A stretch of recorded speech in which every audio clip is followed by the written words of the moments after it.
बात मत करिए, बहुत हो गया बदतमीजी आप लगातार कर रहे हैं। आप लगातार आप बोल रहे थे, मैं शांति से नहीं बोल सकते, ये आपका निवेदन है, लगातार सुरेंद्र देखिए, बोलिए। आप ये कहते हैं चांद पे उतरना मुबारक, वहां तक भी हम मान लेते। भाई चांद को देखना इंपॉर्टेंट नहीं था, चांद पे आपने उतरना वर्ड नहीं बोला, इसका अर्थ होता है कि आपके मन में हिकारत थी भारत की उस व्यवस्था को लेकर, इसलिए। और मैं इनको बता देना चाहता हूं, आप क्या करते हैं, व्याख्या कर रहे हैं, आप कह रहे हो क्या बोलो, गलत व्याख्या कर रहे हैं, खड़ा गलत व्याख्या कर रहे हैं। चांद मुबारक लिखा नहीं लगा, चांद पे पकड़ लिया हमने, आप गलत चांद मुबारक का मतलब क्या हुआ, चांद को पकड़ लिया।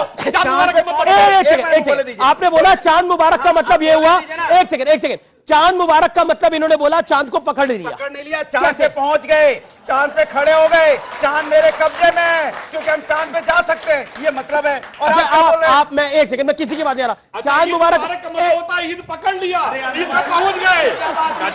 अरे सुरेंद्र राजपूत की बारी है और उनकी भी बारी है। क्या बात है सर, क्या बात है सर, क्या बात, ये बात है।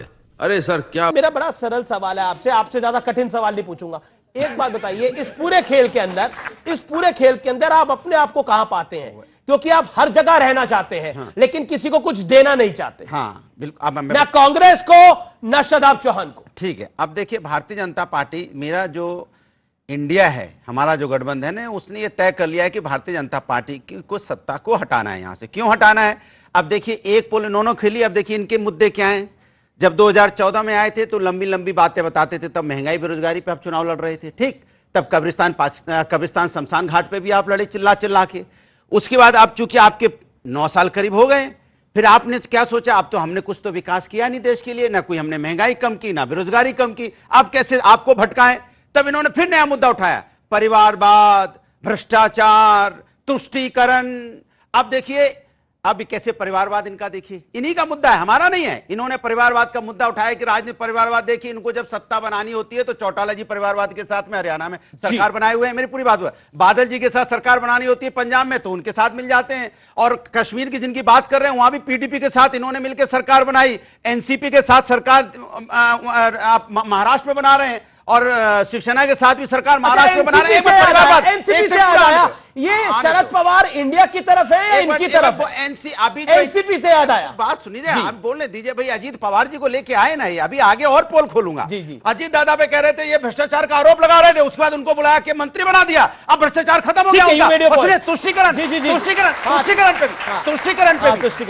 पे भी देखिए इनका तीसरा मुद्दा तुष्टीकरण। अब हरियाणा में दंगा हुआ, सरकार इनकी है, दोष किसको दे रहे हैं? हमारे ऊपर में, बताओ, विपक्ष को दोष दे रहे हैं, सरकार इनकी है।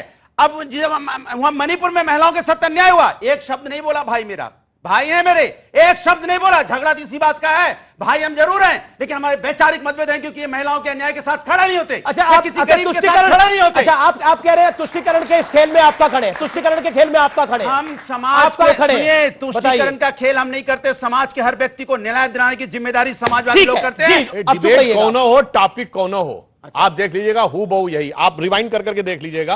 आप जैसे होता ना कि मोबाइल में एक बटन दबाना चाहिए ना। अरे मैं टोक रहा हूं, मेरे में टोके तो दोष नहीं बोला उन्होंने, मैंने रोक दिया था। तो तानाशाही नहीं हो, लोकतंत्र हो, थोड़ा एकाध शब्द बोल लिया जाए।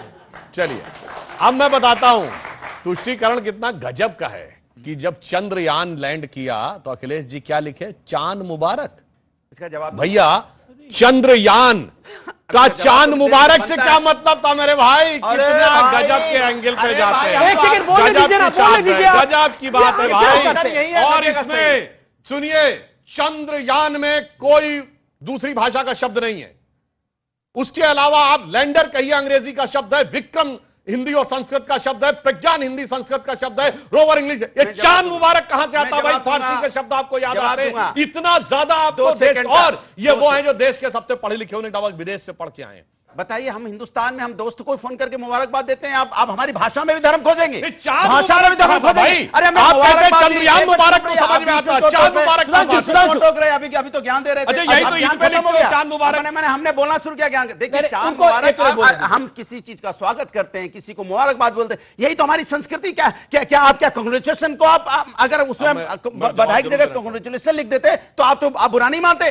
मैंने अंग्रेजी लिख दो तो बुरा नहीं मानेंगे, हिंदुस्तान की चलती हुई भाषा में अगर लिख दिया तो इनके पेट में दर्द होने लगा, क्योंकि डिवाइड एंड रूल दिखाई पड़ता है, भाषा में धर्म दिखाई पड़ता है। अच्छा, एक मैं भी सुधांशु जी पूछे तो चांद मुबारक में धर्म कैसे आ गया, ये सवाल पूछा गया और इसका जवाब दीजिए। मैं एक मेरा सवाल है, जवाब देता हूं। भगवान शंकर भगवान शंकर के माथे पर चांद होता है, हम सब जानते हैं। अगर किसी को लगता है कि चांद मुबारक कह के उनको खुशी मिल रही है तो वो कर ले, कोई बोले कि भगवान शंकर का आशीर्वाद है, कोई बोले कि उनके धर्म का, तो इसमें क्यों धार्मिक एंगल बता रहा हूं जी? देखिए, जो उस दिन घटना हुई वो चांद को देखना उपलब्धि थी या चांद पे उतरना उपलब्धि थी? तो चांद का मुबारक क्यों मतलब भाई? आप कहते हैं चांद पे उतरना मुबारक, तो भी हम समझ रहे हैं। आप अनुराग एक मिनट बार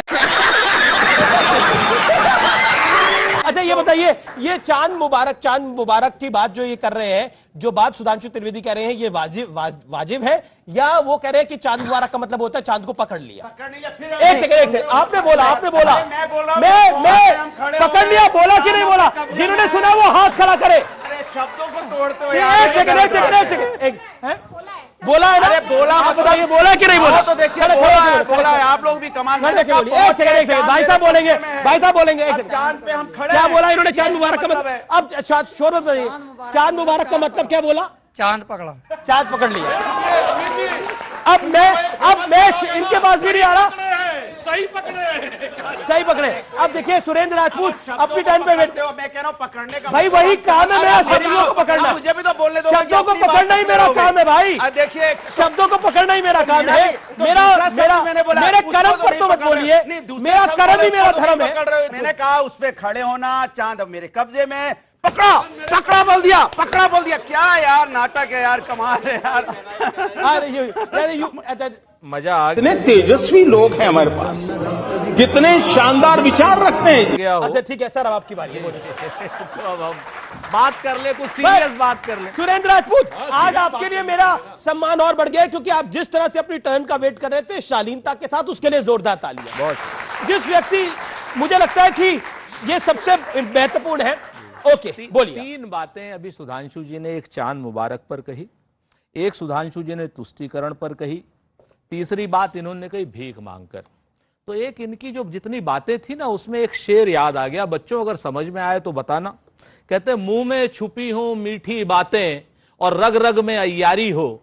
अय्यारी जासूसी को कहते हैं जी, मक्कारी को कहते हैं। मुंह में छुपी हो मीठी बातें, रग रग में अय्यारी हो, और उसकी दवा कहां से लाऊं जिसको ये बीमारी हो। ये मसला है इनका। अब आप चांद मुबारक पर, सर सुधांशु जी मैं आपके बीच में नहीं मिला, मतलब बड़ा आपका सम्मान है। इन्होंने कहा चांद मुबारक। एक बात मुझे बता दीजिए, अगर अखिलेश यादव ने चांद मुबारक लिखा तो क्या गलत लिखा? चांद मुबारक का मतलब चांद मुबारक हो, चाहे वो ईद का चांद हो और चाहे चांद की लैंडिंग हो, चाहे चांद पर हम आज विजयी हुए हैं तो चांद ही तो मुबारक करेंगे, सूर्य मुबारक थोड़ी करेंगे, ईद मुबारक थोड़ी करेंगे। अगर चांद मुबारक लिखा है उन्होंने, आप अगर किसी शब्द से, चूंकि आपके मन में मुस्लिम्स के प्रति इतनी नफरत है, आपने उर्दू को भी मुसलमान की जबान बना दिया।